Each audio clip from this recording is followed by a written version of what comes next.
Welcome back गुल्लेचारों का मां गप पुत्रान करेंगे वादा जाहिद अली खान साहब एगो गुफ्तगू बहुत दिलचस्प मरला चक्के शुमा यकीनन महजूज भी गबीर सर कराची मतलब क्यों यूनिक है इसके अंदर क्या कुछ अलग बात है जो इसे दूसरे शहरों से मुमताज़ करती है, वो कौन सी ऐसी बात है? देखिए, कराची दुनिया का 7वां बड़ा शहर है, छठा बड़ा शहर है और इस्लामी दुनिया में जगार्ता के बाद दूसरे नंबर पर है आबादी के एतबार से। लेकिन इसकी ख़ास बात यह है कि अगर आप इसको मिनी वर्ल्ड कहें तो बंगाली यहाँ पर आबाद हैं,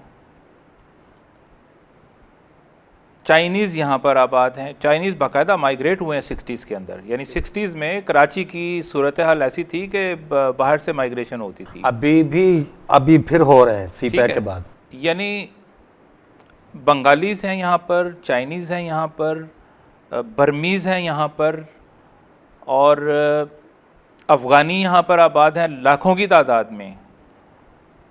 चिचनिया के लोग यहाँ पर आबाद हैं, श्रीलंका के लोग यहाँ पर आबाद हैं। तो गोया कि ये एक बैनुल अक़वामी शहर है। और अगर आप हिंदुस्तान के हवाले से इसको देखें तो मिनी हिंदुस्तान कराची में है।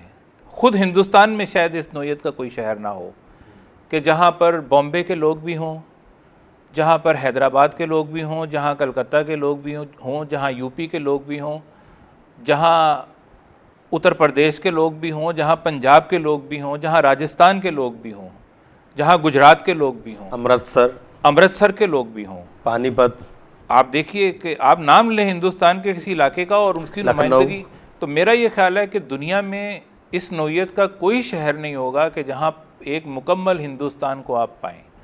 अब आप आइए पाकिस्तान की तरफ, तो मिनी पाकिस्तान है ये, यानी पाकिस्तान के तमाम ही लिसानी इकाइयों की जो खानदान यहाँ पर आबाद हैं। यानी 42% यहाँ पर उर्दू बोलने वाले हैं जो हिंदुस्तान से माइग्रेट होकर आए हैं। कोई 18% यहाँ पर पश्तो बोलने वाले लोग आबाद हैं। कोई 15% यहाँ पर पंजाबीज़ हैं और इसी तरह से 11% या कुछ सिंधी यहाँ पर आबाद हैं। 6% यहाँ पर बलोच आबाद हैं। 3% यहाँ पर दूसरी छोटी छोटी कम्युनिटीज़ जो है वो उनकी आबादी है। तो गोया पूरा मिनी पाकिस्तान कराची में है। ये कराची के किसी दूसरे शहर में ये अभी यहाँ पर थोड़ी सी बात करना जो है वो ज़रूरी समझता हूँ। यही इसीलिए जो है ना वो ये जो सेंसेस हैं इन पर जो है ना वो वही काबिल एतबार किसी के लिए बाज़ औक़ात नहीं रहते हैं। बलोचों की जो आबादी है वो एक सर्वे के मुताबिक इससे बहुत ज़्यादा है, ठीक है। अब ये क्यों ऐसा कम हो? अच्छा, पश्तूनों की आबादी भी 18% से ज़्यादा है, सिंधियों की भी ज़्यादा है, सिंधियों की भी बड़ी कम पेश हुई है। हाँ, उर्दू स्पीकिंग की वाकई ज़्यादा है। हम इसमें कोई तअस्सुब वाली बात नहीं है, मतलब एक मैकेनिज़्म जो है उसको इतना पुरशफ़ाफ़ होना चाहिए कि उस पर किसी का जो है ना वो एतराज़ ना हो। अच्छा, बड़ी ये मेरा मतलब ये है कि इसके आदाद व शुमार तो कम या ज़्यादा हो सकते हैं, लेकिन कहने का मकसद ये है मिनी पाकिस्तान पूरे पाकिस्तान के रहने वाले लोगों का अगर कोई एक शहर है तो वो कराची है और इसी शहर में ये इकाइयाँ पहले दिन से रह रही हैं और बहुत पुरसकून अंदाज में रह रही थीं और बेहतरीन शहर था। भाईचारे का जो तसव्वुर अगर पाकिस्तान में किसी जगह पर मौजूद था तो वो कराची था। तो मैं ये समझता हूँ कि फिर तालीमी इदारे, एक ज़माने में कहा जाता था कि ये तालीमी इदारों का शहर है, कॉलेजों का शहर है, रोशनियों का शहर इसको कहा जाता था। और अब ये दानिश्वरों का शहर है, ये शायरों का शहर है, ये लिखारियों का शहर है, ये खिलाड़ियों का शहर है। मतलब आप ज़िंदगी के हर गोशे से आप उठाकर देख लीजिए, कराची उसमें भरपूर नुमाइंदगी करता है। आप फिल्मी अदाकाराओं को ले लीजिए, नदीम, वहीद मुराद, मुस्तफ़ा कुरैशी, मतलब ये एक नाम है। मतलब टेलीविज़न के ड्रामे को देख लीजिए, यानी टेलीविज़न कराची से इसका पहला स्टेशन तो लाहौर था, लेकिन अगर इसने टेलीविज़न को फ़रोग़ दिया है तो वो कराची ने दिया है। तो बेहतरीन क्रिकेट के खिलाड़ी जो है वो कराची से पैदा हुए, हॉकी के बेहतरीन खिलाड़ी कराची ने प्रोड्यूस किए। तो ये मतलब हर एतबार से एक यूनिक शहर है कि जिसमें मुकम्मल पाकिस्तान, पूरा हिंदुस्तान, दुनिया की ज़बरदस्त नुमाइंदगी और एक से एक बढ़कर दानिश्वर शख्सियत आप कराची में पाएंगे। तो और क्या चाहिए? बड़ी खूबसूरत बात कही नाजरीन, कितना बेहतरीन अंदाज में समझाने की कोशिश की। Mini world, mini India, mini Pakistan, ये है कराची। और फिर इसके बावजूद इतनी मतलब वैरायटी है यानी कम्युनिटीज़ की, लेकिन उसके बावजूद एक टॉलरेंस था, एक अखुवत यहाँ पर जो है ना वो उसका जो है ना बहुत बड़ी बड़ी मिसालें जो है ना वो देखने को मिलती हैं। इसी तरह जो है लियारी, उसको भी हम मिनी पाकिस्तान कहते हैं, उसके अंदर बहुत सारे जो है ना वो कम्युनिटीज़ अब आती। जाहिद अली खान साहब अभी कह रहे हैं कि 1 साल तक तो ये वहाँ पर रह के आए। मतलब कराची को किसी की नज़र लग गई, या जहाँ पर इत्तेहाद होता है उसके ख़िलाफ़ साजिशें भी होती हैं। फिर एक भयानक दौर आया, लेकिन अब फिर जो है ना वो मोहब्बतें और प्यार और जो है ना वो रवादारी, उसका एक मुजाहरा देखने को जो है वो मिल रहा है। अच्छा सर, आपने आप एक माशाल्लाह मारूफ पब्लिशर हो, कौन कौन सी किताबें अब तक जो है वो आपने छपवाई? देखिए, मेरा जो बुनियादी तौर पे जो पेशा था वो तो प्रिंटिंग प्रेस था, और मैंने बीच में कहीं ये सोचा कि प्रिंटिंग प्रेस और किताब छापने की तमाम सहूलियात तो मेरे पास हैं, तो क्यों ना किताबें छापी जाएं। तो मैंने ये फ़ैसला किया और फिर मैंने किताबें छापना शुरू की। और मैं हर उस बंदे को जिसको मैं देखता था कि ये अच्छी इसमें लिखने की सलाहियत है, मैं उससे दरख्वास्त करता था कि वो किताब छापे। और अगर आप रिसेंटली देखें तो हमने एक कराची शहर के हवाले से किताब एक छापी है, मेरे शहर वाले शकूर पठान उसके मुसन्निफ़ हैं और कराची से मुतालिक है वो। एक और किताब हमारे ज़ेर तबाह है, वो इकबाल रहमान साहब की किताब है, जो कराची को बिल्कुल ही एक नए एंगल से उसको सोच रहे हैं और उसके ऊपर लिख रहे हैं। वो किताब आएगी तो वो यकीनी तौर पर रिकॉर्ड कायम। जिक्र बिल्कुल इकबाल रहमान साहब ने अपने इंटरव्यू में हमारे साथ वो इसका जिक्र कर चुके हैं, उसके बारे में वो बता भी चुके हैं कि वो किताब लिख रहे हैं। वो किताब भी जाहिद अली खान साहब ही छपवा रहे हैं। ड्यूरेंट लाइन का कैदी, ये बिल्कुल एक अनोखा मौजू था, और पाकिस्तान के यानी एक सहाफ़ी ने एक असाइनमेंट के दौरान वो अफ़गानिस्तान में गिरफ़्तार हो गया। तो मेरे नज़दीक ये बिल्कुल एक अछूती एक कहानी थी।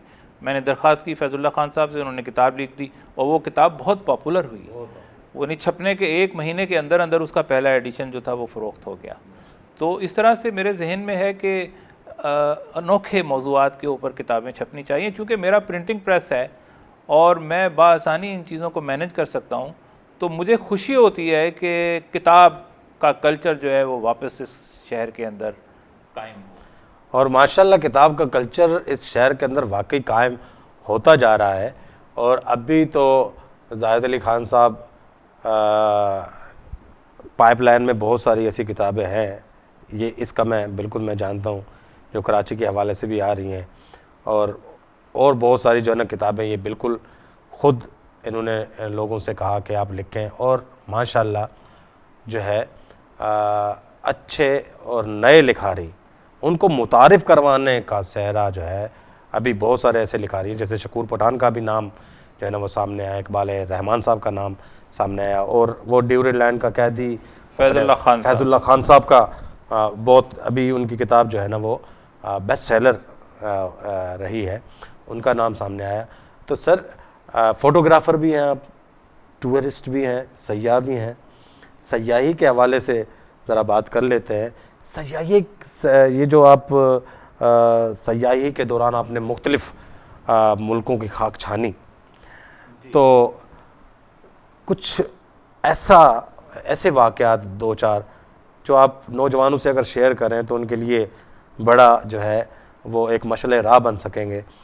तो क्या आपने पाया वो मुल्क क्यों इतने आगे हैं, उनकी क्या ऐसी खुसूसियात हैं, उनके अंदर क्या खूबियाँ हैं ऐसी? देखिए, सयाहत तो एक बहुत ही दिलचस्प मशगला है, और वो आपने सुना होगा ना कि सफ़र वसीला ज़फ़र। तो जब आप दूसरी जगहों का, अनजान जगहों का जब सफ़र करते हैं तो आपको बहुत कुछ सीखने को मिलता है, बहुत कुछ देखने को मिलता है। और देखना, सुनना, समझना, यही आगही है। और जब आगही आपको होती है तो आपको जो लुत्फ़ आता है वो आप तसव्वुर नहीं कर सकते हैं। तो मुझे घूमने का बहुत शौक़ था, और बचपन से ही मुझे शौक़ था। यानी उस शौक़ का आलम ये था कि जब मेरे पास कुछ भी नहीं होता था तो घूमने के लिए, ज़ाहिर है कि आपके पास कहीं आने जाने के किराए, तो मैं पैदल सफ़र करता था। हमारे शहर के नज़दीक कोई 10-12 किलोमीटर के फासले पर एक बहुत घना जंगल था दरियाए चनाब के किनारे। तो मेरा पसंदीदा मशगला था कि मैं उस जंगल के अंदर जो है वो तन्हा जाया करता था, और शहतूत के दरख्तों पर से शहतूत तोड़कर खाना और वो एंजॉय करना मेरा मशगला था। तो वो काले जो स्याह शहतूत थे, वो ज़ाहिर है खाने के बाद मेरे होंठों पर उसके निशानात भी रह जाते थे। तो वापस घर आकर फिर जो है वो उसका खराज भी अदा करना पड़ता था कि मैंने जो घर बताए बगैर सयाही की है। तो बहरहाल मैं यूरोप का भी मैंने सफ़र किए, मिडल ईस्ट के भी सफ़र किए, मिस्र गया, तुर्की गया, फार ईस्ट कंट्रीज़ के भी सफ़र किए, Indonesia, Malaysia, Sri Lanka, Thailand, Japan. तो दुनिया बहुत आगे जा चुकी है और हम बहुत पीछे हैं। हमें उनका मुकाबला करने के लिए बहुत कुछ अपनाना पड़ेगा। मैं आपको सिर्फ एक छोटी सी मिसाल देता हूँ। जापान में जब मैं गया, मेरा भाई वहाँ पर छोटा हुआ करता था, तो उसके पास मैं गया तो एक दिन उसके पास फ़ोन आया, और फ़ोन पे उसने गुफ्तगू के दौरान किसी से तय किया कि वो आने वाला फ़र्द जो है वो कितने बजे उसके पास आएगा। तो जो वक्त था वो 7:25। तो फ़ोन बंद हो गया। तो मैंने उनसे पूछा कि ये 7:25 का क्या मतलब है? 7:30 हो जाता है। 7:30 हो, हमारी तरह तो हम 7 बजे कह के 10 बजे पहुँचते हैं, तो ये 7:25 का। तो मेरा छोटा भाई कहने लगा कि ये जिस दिन आएंगे ये साहब, कोई 1 हफ़्ते बाद का टाइम था, और 7:25 पर आप खुद देख लीजिएगा इसका मुज़ाहिरा। तो मैं भूल भी गया ये बात, और वो दिन आया और ठीक 7:25 पर घंटी बजी। तो जब घंटी बजी तो मेरे भाई ने कहा कि आप ज़रा घड़ी पे टाइम देखिए। तो मैंने टाइम देखा तो 7:25 था। तो वो मुझे बताने लगा कि ये वही साहब हैं जिन्होंने वक्त लिया था 1 हफ़्ते पहले, ये पहुँचे हैं। तो मालूम ये हुआ कि जापानी हर काम करने से पहले उसकी तफसीलात अपनी डायरी में तय कर लेते हैं। यानी जिस रोज़ उसने ये मुलाकात तय की थी, उसी वक्त उसने ये अपने मोबाइल फ़ोन पर चेक कर लिया कि कौन सी ट्रेन से कितने बजे वो बैठकर कितने बजे कहाँ पहुँचेगा, दूसरी ट्रेन उसको कितने बजे मिलेगी, और बिलाखिर वो किस वक्त अपने मंजिल मकसूद वाले स्टेशन पे पहुंचेगा, और पैदल कितना रास्ता होगा तो वो कितने बजे वहाँ मुमकिना तौर पर पहुंच सकता है। वो डायरी पे नोट कर लिया उसने, और फिर उसी के मुताबिक वो, यानी जापानी, आप जिस जापानी से मिलेंगे उसकी जेब में एक छोटी सी डायरी और पेन होगा। वो हर चीज़ की मालूमात अपनी डायरी पर लिखते हैं, और सुबह से लेकर शाम तक के तमाम उनके औकात कार जो है वो पहले से तयशुदा होते हैं। और उसकी वजह यह है कि वो अपनी ज़िंदगी के एक एक लम्हे को बहुत ही मुनज़्ज़म तरीके से गुजारते हैं। और आज आप देख लीजिए कि जापान दुनिया के महज़्ज़ब तरीन मुल्कों में शामिल है। इसी तरह की मिलती जुलती चीज़ें आपको पूरे यूरोप में मिलेंगी। उनके मुताले का शौक़, मुझे शायद इसकी अहमियत का अंदाज़ा ना होता अगर मैं लोगों को बस स्टेशन के ऊपर इंतज़ार करते हुए खड़े हुए लोगों को पढ़ते हुए ना देखता। यानी अगर वो 2 मिनट उन्होंने बस का इंतज़ार करना है तो उन 2 मिनट के अंदर वो 2 सफ़हात पढ़ लेंगे। मैंने इतना शौकीन तालीम और मुताले का कहीं नहीं देखा जितना यूरोप में और दूसरे तरक्की याफ्ता ममालिक में है। तो ये चीज़ें सीखने की हैं। ये सयाहत के बगैर, आप उन लोगों से मिले बगैर, उनको देखे बगैर आप सीख नहीं सकते। ज़बरदस्त। आपने सुना, मैं तो हैरान हो गया जी। बिल्कुल किसी ने सही कहा है कि अगर आप वक्त को कत्ल करोगे तो वक्त आपको ज़िबा करेगा। वक्त को कत्ल करना क्या होता है? अगर आप उसे मुनज़्ज़म तरीके से वक्त को इस्तेमाल नहीं करते हो तो इसका मतलब है you are killing the time, ठीक है। मतलब फिर वो आपको ज़िबा करेगा। वक्त को मुनज़्ज़म तरीके से अपने इस्तेमाल में लेके आना ही जो है वही कामयाबी की कुंजी बन जाता है। गुले चारों का वाद बिता या कि गुंडे ओशते ओशताचे पद्मा शुमेद में पदा सारी भी हैं हेचा मारवे।